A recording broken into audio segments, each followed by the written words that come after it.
ماشيين في القطيع ومفيش عقل بيفكر، نفس الوجوه ونفس الخطأ والكل جوه اتكسر.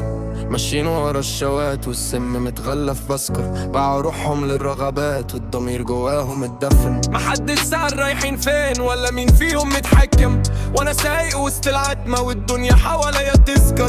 كل واحد عبد للشيء، للملا وصورة ومنظر، والحق بقى حمل تقيل محدش قادر يتذكر. ماشيين ورايا عمياني حافظين نفس سوامر، فاكرين السكة نجاة وهي غر ومقابر. يلاقوا ورا اي لذة حتى لو اخرها خساير، يضحكوا وقت السقوط ويخبوا جواهم مشاعر. ببص من شباك القطر اشوف مدن مستخبية، وشوش في قد ملامحها وارواح بقت منسية، بيجروا ورا اي ترند حتى لو النهاية اذية، والكل حافظ دوره في المسرحية الدموية. انا مش شيطان الحكاية، هم اللي سلموا المقود، رموا احلامهم في النار وعاشوا عمرهم بيود. ولما كتبت الحقيقة قالوا ده جايب المعجود، ما يعرفوش اني تايه وسط زمن كله جمود. بنزل البيت يهز الارض والرعشة تملى المكان، كلامي نار فوق الورق يسيب علامة في الوجدان. وانتوا ركاب في الضلمة مستنيين اخر دخان، وانا سايق للهاوية بس ثابت مهما كان.